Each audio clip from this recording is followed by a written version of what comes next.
Reflection and refraction module 1। Hello friends, जब आप एक अंधेरे कमरे में जाते हो तो क्या उस कमरे में आपको कुछ दिखाई देता है? नहीं। बट आप उस कमरे की लाइट ऑन करते हो तो क्या देखते हो आप? क्या आपको सब चीजें नजर आ रही है? क्या फर्क था अंधेरे कमरे में और उजाले कमरे में? आप कह सकते हो कि जब कमरा लाइट से भरा हुआ है हमें हर चीज नजर आ रही है। इसका मतलब क्या हुआ कि लाइट जो है आपको चीजें देखने के लिए मदद करती है। ये अपने प्रीवियस क्लासेस में भी पढ़ा था। So what is light? Light is the form of energy which produces the sensation of site in us. Light क्या होती है? एक एनर्जी की फॉर्म होती है जो आपको सेंसेशन ऑफ साइट प्रदान करती है। तो अब दोबारा हम रिवाइज करते हैं हमें ऑब्जेक्ट्स कैसे नजर आते हैं। चलिए आप बाहर धूप में आइए, आपके सामने गमला रखा हुआ है, ये आपको गमला नजर आ रहा है। यहाँ सोर्स ऑफ लाइट क्या है? यहाँ सोर्स ऑफ लाइट है सन। जब सन की रेस यानी सनलाइट जब इस गमले पे गिरती है तो उसकी लाइट रिफ्लेक्ट होके आपकी आंख में एंटर करे तो आपको पूरा गमला नजर आ रहा है। इस गमले में जो प्लांट है उसका फूल भी आपको नजर आ रहा है। कैसे नजर आ रहा है? चलो समझते हैं। जो सनलाइट होती है इस फ्लावर पे गिरती है, फ्लावर इस सनलाइट को रिफ्लेक्ट करती है और अगर ये रिफ्लेक्टेड सनलाइट अगर आपके आंख में एंटर करती है तो आपको फ्लावर नजर आता है। तो आप समझे कि आपको कोई ऑब्जेक्ट कैसे नजर आता है लाइट की प्रेजेंस में। चलो उसको भी रिवाइज कर लेते हैं। When light falls on the objects, it gets reflected from them. This reflected light enters our eyes and we are able to see the objects. यहाँ पे याद रखने वाली बात है, we can see objects only in the presence of light. तो समझ आया आपको कि हम हर चीज को कैसे देख पाते हैं। चलिए आगे बढ़ते हैं। आप एक बॉल को लीजिए और इसको जोर से दीवार पे मारिए।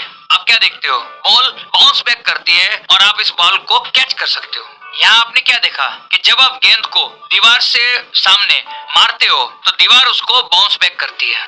ये एग्जाम्पल हमें बहुत काम आएगा रिफ्लेक्शन ऑफ लाइट को समझने के लिए।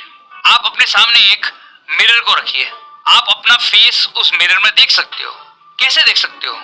बिल्कुल सही है कि जब आप मिरर को अपने सामने रखते हो तो आप अपने इमेज को देख सकते हो। सेम आंसर है कि रेज ऑफ लाइट जब मिरर पे गिरती है वो रिफ्लेक्ट होके आपके आईज में एंटर होती है तो आप अपने फेस को देख सकते हो मिरर के अंदर। यहाँ पर क्या देखा आपने? किसका रिफ्लेक्शन हुआ? लाइट का रिफ्लेक्शन। यानी कि हम इस फिनोमेनन को क्या बोलते हैं? रिफ्लेक्शन ऑफ लाइट, जो हमारा चैप्टर है। So what is the meaning of word reflection of light? इसको और अच्छे से समझते हैं। When light traveling in the medium falls on a surface, इसमें कौन सा सरफेस था? मिरर था। Then it returns back in the same medium. This process of sending the light rays is known as reflection of light. What is it called? Reflection of light. यानी simple sentence में हम कह सकते हैं कि reflection of light is the phenomenon of bouncing of light in the same medium in which it was traveling when it falls on a surface. तो reflection basically आप समझ गए होंगे क्या चीज है। बिल्कुल सही, ये बाउंसिंग बैक ऑफ लाइट है, सेम मीडियम में। अगर रिफ्लेक्शन का मीनिंग समझ आ गया, हम कुछ इंपॉर्टेंट टर्म्स को समझने की कोशिश करते हैं। हमने प्रीवियस क्लासेस में पढ़ा था कि लाइट जो होती है हमेशा स्ट्रेट लाइन में मूव करती है। याद है आपको एक एक्टिविटी करी थी आपने एक स्ट्रेट ट्यूब से। जब आप स्ट्रेट ट्यूब से किसी ऑब्जेक्ट को देखते हो तो आप देख पाते हो, बट ये स्ट्रेट ट्यूब को अगर आप मोड़ दोगे तो आप उस ऑब्जेक्ट को नहीं देख पाएंगे। क्यों? क्योंकि आपको पता है कि लाइट हमेशा स्ट्रेट लाइन में मूव करती है। याद है आपको एक्टिविटी? इस प्रॉपर्टी को क्या बोलते हैं? इस प्रॉपर्टी को बोलते हैं रेक्टिलिनियर प्रोपोगेशन ऑफ लाइट। क्या बोलते हैं इसको? Rectilinear propagation of light. Light travels in a straight line. This is known as rectilinear propagation of light. समझ आया? चलिए अब हम कुछ इंपॉर्टेंट टर्म्स पढ़ते हैं रेक्टिलिनियर प्रोपोगेशन ऑफ लाइट के ऊपर। अभी हमने बताया कि light travels in a what? A straight line. अगर हमें रिप्रेजेंट करना हो इस पाथ को तो कैसे बनाते हैं हम एक स्ट्रेट लाइन बनाते हैं। The path travel by light is represented by a straight line. इस लाइन को क्या बोलते हैं? One such line is known as ray of light. क्या बोलते हैं उसको हम? रे ऑफ लाइट। और जिस दिशा में, जिस डायरेक्शन में लाइट मूव कर रही है, उस दिशा के अंदर, उस डायरेक्शन के अंदर हम एरो लगा देते हैं। Arrow gives the direction of propagation of light. तो आप देखा कि रे ऑफ लाइट क्या हुई? The path travel by light is represented by a straight line. One such line is known as ray of light and arrow gives the direction of propagation of light. समझ आया आपको रे of light क्या हुई? तो चलिए हम beam of light के बारे में बात करें। जब बहुत सारी लाइट रेस इकट्ठी मूव कर रही है, उसे हम बीम ऑफ लाइट कहते हैं। तो what is beam of light? A group of light rays travelling together is called a beam of light. ये बीम ऑफ लाइट कई तरह की हो सकती है। अगर आप देखेंगे कि रे ऑफ लाइट्स सभी डायरेक्शन में मूव कर रही है, that is light rays goes out in all directions, तो इसको क्या बोलते हैं हम? इसको बोलते हैं डायवर्जन बीम ऑफ लाइट। याद रखिए, ये बहुत काम आएगा आपको इस चैप्टर को समझने के लिए। यानी अगर light rays go out in all direction, it is called diversion beam of light. अगर बहुत सारी लाइट रेस एक जगह मीट होने की कोशिश कर रही है या मीट हो रही है, हम उसको बोलते हैं conversion beam of light. When light rays come together to meet or appears to meet, it is called convergent beam of light। और अगर सारी लाइट रेस पैरेलल हो तो हम इसको बोलते हैं पैरेलल बीम ऑफ लाइट। तो हमने अब तक क्या पढ़ा कि बीम ऑफ लाइट अलग अलग तरह की हो सकती है। It can be divergent beam of light, it can be convergent beam of light, और it can be parallel beam of light. और अगर बीम ऑफ लाइट एक ही पॉइंट से डाइवर्जेंट हो रही है तो हम कह सकते हैं कि right rays from a point source go out in all directions. समझ आया आपको? हमने रिफ्लेक्शन ऑफ लाइट को अच्छे से समझ लिया क्या होता है। अब हम पढ़ते हैं रिफ्लेक्शन कितने टाइप्स के हो सकते हैं। ब्रॉडली स्पीकिंग रिफ्लेक्शन दो टाइप के होते हैं, रेगुलर रिफ्लेक्शन और इरेगुलर रिफ्लेक्शन। कितने टाइप के होते हैं?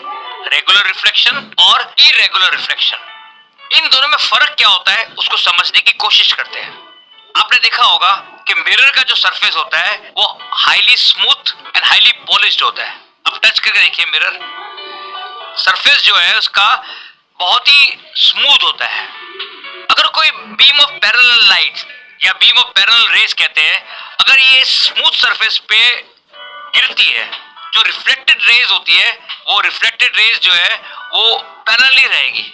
ऐसे रिफ्लेक्शन को हम क्या बोलते हैं? ऐसे रिफ्लेक्शन को हम रेगुलर रिफ्लेक्शन कहते हैं। तो व्हाट इज रेगुलर रिफ्लेक्शन? आप डायग्राम में देखिए, समझ आया आपको कि एक साइड से, लेफ्ट साइड से बीम ऑफ पैरेलल रेज नजर आ रही है। किस पे गिर रही है? स्मूथ सरफेस के ऊपर, यानी मिरर के ऊपर यहाँ पर। और जो रिफ्लेक्टेड रेज है वो आप देखिए ये भी पैरेलल ही है। इस रिफ्लेक्शन को क्या बोलते हैं? Regular reflection. Beam of rays जो है वो भी पैरेलल है, रिफ्लेक्टेड रेज भी जो पैरेलल है, तो ये रेगुलर रिफ्लेक्शन बनाती है। समझ आया आपको? चलो इसको रिवाइज करते हैं। When a beam of parallel rays falls on a smooth and highly polished surface like mirror, then after reflection, the rays of beam always remains what? Always remain parallel. Such a reflection of light is known as regular reflection. हम जो mirror में image देखते हैं वो किसकी वजह से होती है? रेगुलर रिफ्लेक्शन से। इसका मतलब रेगुलर रिफ्लेक्शन इमेजेस फॉर्म करने के लिए मदद करती है। Regular reflection is useful in formation of images. समझ आया आपको? चलिए अब हम इरेगुलर रिफ्लेक्शन पढ़ते हैं। इसको हम डिफ्यूज रिफ्लेक्शन भी कहते हैं। क्या बोलते हैं? Diffuse reflection. पहले केस के अंदर सरफेस क्या था?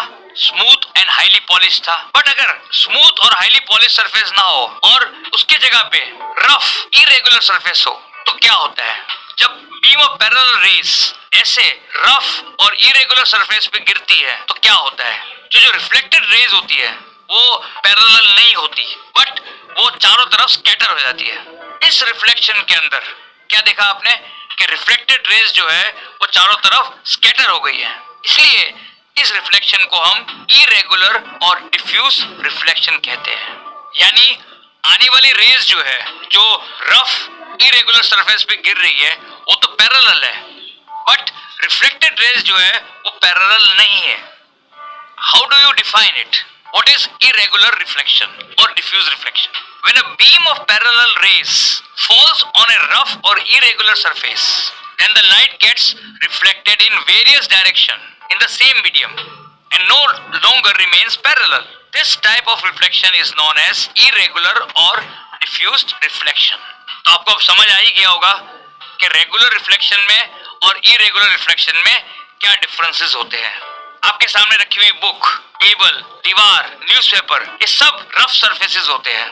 Reflection which takes place from newspaper, book, table, wall, etcetera, which are rough और irregular surfaces, shows diffused reflection. और जो हमें ऑब्जेक्ट नजर आ रहा है, अपने सामने दीवार है या न्यूज़पेपर है या बुक है, it is only because of diffused reflection. यानी ऑब्जेक्ट को देखना हो तो यहाँ पर डिफ्यूज रिफ्लेक्शन से पॉसिबल होता है. चलो हम रिवाइज कर लेते हैं. Light is the form of energy which produces the sensation of sight in us. Light travels in a straight line. This is known as rectilinear propagation of light. समझ आया था आपको? हम ऑब्जेक्ट कैसे देख पाते हैं? When light falls on the objects, it gets reflected from them. This reflected light enters our eyes and we are able to see the objects. We can see objects only in the presence of light. Next पढ़ते हैं. Beam of light may be diverging, converging or what? Parallel. आगे क्या पढ़ा हमने? Reflection of light is the phenomenon of bouncing of light in the same medium in which it was traveling when it falls on a surface. What is regular reflection? When a beam of parallel rays falls on a smooth and highly polished surface like mirror, then after reflection, the rays of beam remains parallel. Such a reflection of light is known as regular reflection. What is irregular reflection?